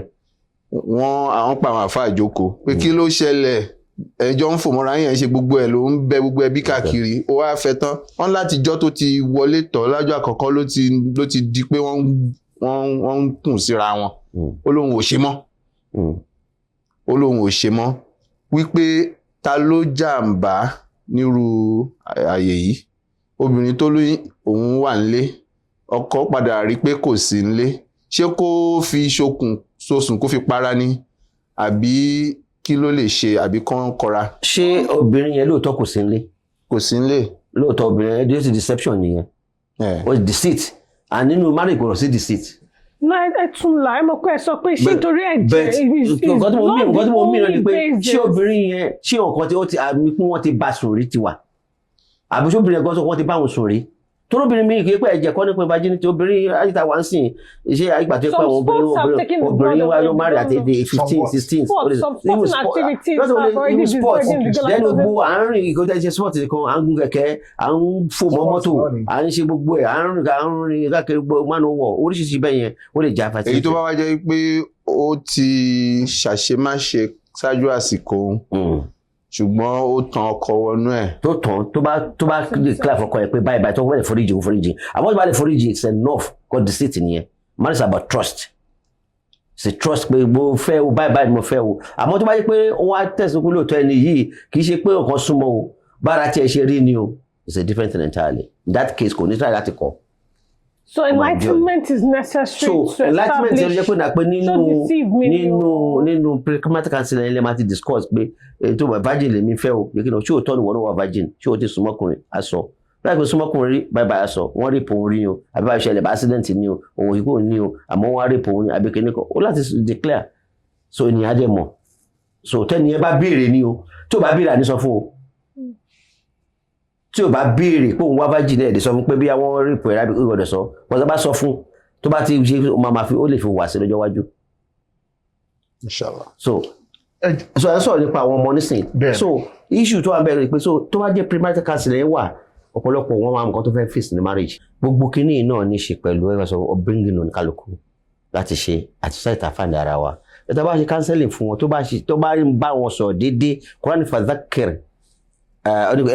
fadhakir fàìnà dhikra tanfa'ul mu'minin pé ẹ ṣe ìrántí máa wúlò fún ẹ tó nígbàgbọ́ iye jẹ́ pé ẹ tó ti Yorùbá ní ọ̀bọ̀ lásán fún ọmọlúwàbí torí àbọ̀ kan ti wà ń bẹ̀ tẹ́lẹ̀ tó bá sábà wọn kò ní sí kò ní lórí so bọ́ tó ti gbọ́ tẹ́lẹ̀ ẹ sọ tẹ́lẹ̀ bá wá ń ṣe ìrántí pé wá nǹkan tó ń ṣẹlẹ̀ ni ìwọ náà wá ẹ máa dé stage yìí bí má lè ṣe rírì ọ̀rọ̀ ìjọsìn rere kì í ṣe pọ̀rọ̀ pé fẹ́ inú nìkan so ó ní ìdí kan máa bá wọn sọ̀rọ̀ dédé program tá à ń ṣe iná kó máa pọ̀ láti máa jẹ́ káwọn ọ̀dọ́ máa gbọ́ ká dẹ̀ máa sọ language tó máa yí àwọn ọ̀dọ́ ká máa coded ju I like this uncoded kó máa coded ju because àwọn fẹ́ ká la nǹkan mọ́lẹ̀ tẹ́ ẹ̀ bá ti máa la mọ́lẹ̀ kó yé wọn ẹ̀ sọ language wọn anábìdẹ̀ ní pé train àwọn ọmọ yìí kò tẹ̀lé we live in different generation àwọn ọmọ yìí máa gbé generation tó ń gbé yàtọ̀ sábà gbé so wọn ò lè rúbọ̀ wá ṣe ń ronú so fast life náà ń gbé Gen Z ni wọ́n. Gen Alpha tẹ̀ ló wà ń tàn sí. So Gen Alpha náà tún wà ń sìn so as a result wọn marriage wọn ti rí pé kẹ́kọ̀ọ́ bára wa sùn people tẹ̀ bá rí pé ṣe kó wá pé torí ọmọ ni ikọ̀ enjoy tó wá rí pé ọmọ ni màá bímọ single parent pọ̀ lẹ́ káàkiri àyè máa sọ single parent ẹ̀ ló fi ipò káàkiri náà. In fact it's another topic on it. Another topic on it so single parent ti pọ̀ jù láàrin obìnrin láàrin ọkùnrin nítorí pé oníkálukú ò mọ ìdí tí Islam fi gbé ètò ìyàwó kalẹ̀ pé kì í ṣe pé bóyá torí pé ni mo máa múnú ẹ̀dùgbò gbà ó máa tẹ̀ lọ́rùn nìkan ìwọ gan láti fara dà á torí pé fẹ́ rí ẹ̀sùn wà lọ́dọ̀ ọlọ́ba lórí ẹ̀ kò sí tọ́lọ̀ sọ pé àfihàn ara lè janna pé idkhul janna bima sabartum wa jazaa'un bima sabaru jannatan wa harira torí sùúrù tẹ ní ìfaradà tẹ ní fúnra yín lẹ ṣe máa wọ àlìjẹ́nà àdèmọ̀ kí ní Islam marriage a máa ṣe torí pé a expect kò hẹ́ndì láyé yìí a believe pé marriage máa extend títí di àlìjẹ́nà so that ọkọ tí mo ní tó faradà ìyàwó tí mo ní tó faradà máa ṣe kí ni máa tún fẹ́ títí ẹ̀ padà náà ọ̀nà fi sọ púpà tí ó mú sálámà fi ń bẹ̀rẹ̀ ìrànlẹ́ Muhammad sallallahu alaihi wasallam pé àwa tó jẹ́ pé a ní ọkọ jẹ́ yọkan lọ bí ọkọ wa kú àtúfẹ́ mi ó kú àtúfẹ́ mi ìta ló bá jọ́kọ wa lálejò náà ó ní ìtìwọ̀ ẹ̀ bá dájú sí ló bá jálejò tó bá láìkì jù nú wọn tí wọ́n bá dájú sí tó dẹ̀ láìkì jù ló bá jọ́kọ ẹ̀ lálejò náà. àwọn tí ẹ béèrè kan náà wọ́n sọ pé Ọlọ́run sọ wípé àwọn ọkùnrin tó bá ṣe dáadáa nílé ayé wípé òun ó fún ọ ní àwọn obìnrin àwọn hóròyìn bẹ́ẹ̀ ni hóròlẹ̀yìn ní àlìjánà arábìnrin kan wá ń béèrè àwọn obìnrin táwọn bá ju táwọn wípé táwọn wọn dẹ̀ gbádùn kí lọ Ọlọ́run fẹ́ fáwọn ló bá di kìámọ̀ wọ́n fẹ́ máa sọ wọ́n dá pé bí ẹni pé injustice ni wọ́n fẹ́ sọ ọkọ̀ọ̀la mọ́lẹ̀ ṣé bẹ́ẹ̀ ni. bẹ́ẹ̀ àwọn náà ló máa fún ọkọ tó dáa ju ti ọkọ wọn lọ torí tóbìnrin bá da ọkọ tó wà láyé tí ò bá dán ló máa fún ní ètò dáa tó ní ànábì Ọlọ́run ló bá fún mi. so ara wa Asia nísìnyí Asia tó jẹ́ ìyàwó Firaun so wà tó wà lọ́ọ́ máa fún lọ́kọ tó yẹ kó máa jẹ́ náà àwọn ànábì Ọlọ́run tó wá jẹ́ àwọn ẹni rí tó náà máa rí pé àwọn náà kọ́ ẹni náà máa rí choice tó wà pé ó tó máa dùn mọ́ náà nú Ọlọ́run máa fún dúró ànábì Yusuf irú àwọn bẹ́ẹ̀ ló máa fún òun náà tó yẹ kó náà dùn náà nú so kákó Ọlọ́run máa compensate. Ọlọ́run fún obìnrin kan lọ́yìn ànábì Yusuf aláàgbà. ó tẹ̀ tí yanjú ara rẹ̀ pé walakum ma tashtahi anfusukum and you get what you so much desire. What you so much love, what gives you pleasure. You get what you so much. So even a woman, a man and woman gets. So in terms of worship, everyone has his own reward with Allah, and he knows how he's going to compensate everyone in such a way that no one will regret. As we close home, we need to say this before we go. Can we look at the evils of talaq in our society? We've said it severally. Hi, sir. Emma Bino. Yes, sir. Because talaq is a general and everybody tends to understand it, khulun, on the other hand, is grossly misunderstood, and sometimes even the woman is deprived of that khul. She's asked for it, and the man then deprives her of being released because he has the ability to. Before talaq. Talaq is the popular one that everybody knows. In tí wọ́n ń sọ ni wípé àti khulu àti talaq méjèèjì àfẹ́ kí n aburú rẹ̀ ẹ má wọlé. Blessing, Allah has allowed it for a reason. Iye wa ní méjèèjì ní ṣáàgì méjèèjì àkópọ̀ méjèèjì àkópọ̀. Agree with you. See talaq is as bad as it is. Yes. There are some benefits in it. No. Allah will not have legislated it if there's no benefits in it. Because talaq is actually like a surgical operation. There's a disease in somebody's body. We have applied this medicine, does not work. Apply that, does not work. So rather than that medicine, that disease killing the person, okay, let us remove it. That's what talaq is. Yeah. If you understand it that way, talaq will be reduced. But there must be effort. Will have been so much effort. That's why violence no man factor like to jẹ́ kí Islam ò fẹ́ jù. Violence àbí deprive wọn ní right wọn. So talaq kì í sìn nǹkan tó wá ń fà ní pé because essence of marriage is to stabilize family, to stabilize the family and to ensure that peace and harmony in the community and to be able to worship Allah. So when there's talaq now, you know what happens? In most cases, the children, even the man that has gone, nobody goes to talaq and don't regret. Nobody goes to talaq without regret. Nobody. Whether you are a victim, whether you are the one that is victimized or the one that is victimized, you both of you are going to regret. And Allah does not want that one. That is why that is Drive says, Abghadul Allah in the law at talaq. That even though it is permissible, the most distasteful permissibility before Allah is talaq. So as much as possible, we should try to prevent it because it has a lot of effect even on the children. A broken home, when somebody wants to marry, where's your father? My father and my mother separated 10 years ago, 20 years ago. It's actually psychology, even on the person who wants to marry. Recently, I don't want to go into stories because of time. So it has a lot of effect on the society. It has effect on the children, or the person that has done talaq himself. Because like it's not a stigma. It's like a stigma. Oh, he has been married 2 times, he has married 3 times. Those people don't look at it as anything again today. But then it's something that we should not. So it has effect on the children. It has effect on the society. It has effect on the individual themselves and the Muslim Ummah too. We have a lot of single ladies today who are not yet married. Now added to it are those who are divorced, and those who are divorced too. We must provide husband for them because our responsibility in the community to ensure that both male and female, They have, just like a man has the right to marry, the same thing a woman has a right to marry. Whether it's going to be number 1, number 2, number 3, whatever. A woman has a right to marry. It's a right that she has a right to marry. So, because there are so many singles now, when you have now those who are divorced, joining them, what will happen? There will be chaos in society, and they create more problem for the married one. Divorced women create greater problem for the married men than the singles. Because it is their experience. Some of them are experienced. Those who have to like their experience. If they go into that marriage, they are not likely going to dislodge all that is there. Because the other one has not experienced it. It does not know what it means to lose a man. So if a woman that knows that she has to be in a marriage loses her husband for one reason or other, whether through death or through talak, and he gets another opportunity, they will do normal. And they prefer better. And then dislodging those who are there and not giving chances to. Sure, you want to dislodge me. As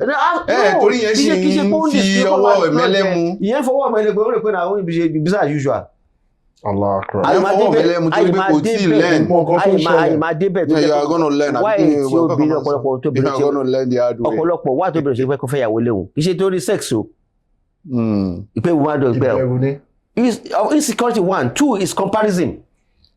Don't let us go into that, inshallah. So that is to be compared. Nobody has to be compared. Where you are better than this person is better than you. Nobody wants that. So Alhamdulillah. I think it's very obvious that a lot have been learned today on the show. Yes, from those people who do not want to cook before now. They have a basis for that. And they have a basis from Sheikh now. That not from Sheikh, it's from the Sunnah. It's not from the Sunnah. They're just emphasizing it. No, don't leave it on Sheikh. Don't talk on the table. It's the Sunnah. No, we are not contesting. So if you men don't like it, go and take your battle to don't shall bring the responsibilities of your family to demand too. And at least my child is fellow to my dano. Bismillah. And why do you want to marry her? Inshallah, when we get to that, opportunity. We have to say, inshallah. But I'm going to advise women too. Even though Islam has not said you must, Sharia has not said, then you must know that it's part of goodness to make your husband happy and to keep your home. You must know what your husband loves. Some people, some women, some men, what they like is food.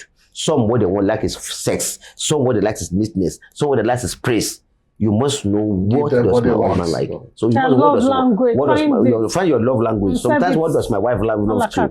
So what marriage A wants may be different what marriage B. That is why counseling cannot be the same. You can't compare two marriages. That is very clear.